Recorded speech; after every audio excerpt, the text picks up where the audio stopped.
Hey, how's it going, guys? This is Twister, and today I'm bringing you another GTA Online video, and this one is going to be the best drifting car, or the best drifting cars in GTA Online. So we're carrying on with our little best cars mini-series.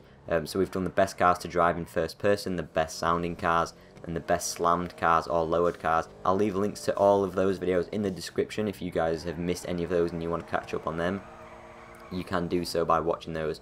But yeah, in this video we're going to be doing the best drifting cars, so we'll get straight into it. And in the number 3 spot for this countdown, I've decided to go for the Schwarzer. Now, I could have gone for the Futo. I do really like the Futo as a drifting car, but I think for some reason I just do prefer the Schwarzer. It's kind of nice for doing those low speed drifts.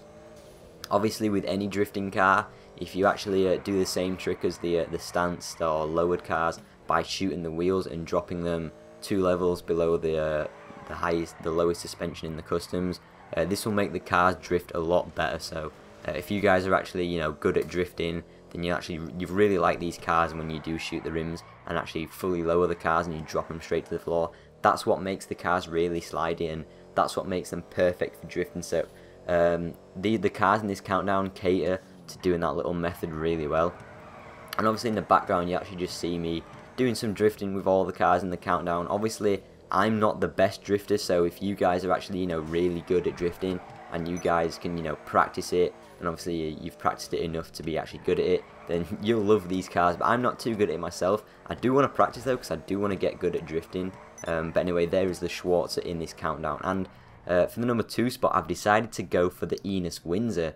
Now, you guys might not have expected this. It is a new DLC car. Obviously, it came in the Ill-Gotten Gains, and it is a really heavy car. It's a powerful car as well, so it's really good for those low speed drifts where you just want to carry some momentum around the drift. So yeah, it's a really good car for drifting. It's kind of an unexpected one. I don't know if any of you guys would have expected this, if any of you guys would have known this is quite a good drift car, but it actually is. So you'll be able to see in the gameplay that once you've lowered it, it does tend to slide around the corners really well, and because it's really heavy, you can keep the momentum up really well. You can't really do full high speed drifts where you go so fast around the corners and you're drifting really fast, because it's not a lightweight car to do that kind of thing. But it is, like I said, good for the low speed drift, and it is kind of an unexpected car.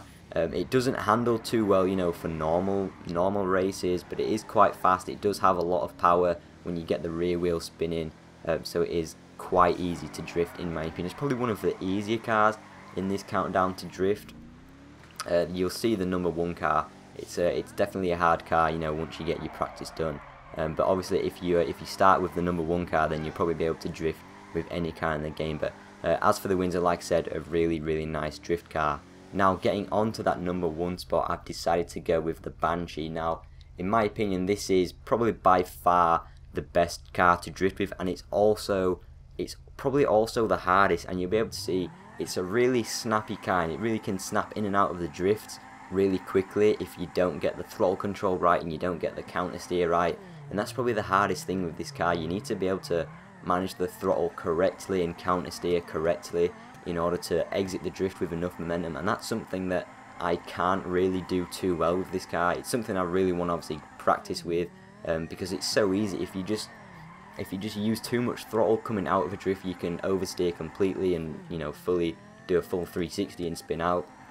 But you will also be able to see some nice drifts where I do hold the angle quite nicely and try and get some momentum throughout the drift. So hopefully you guys will enjoy those nice little drifts in the gameplay. I think that one right there, that was probably one of my favourite drifts. It wasn't like mega high angle, but I think I just held it quite nicely and obviously exited it quite well.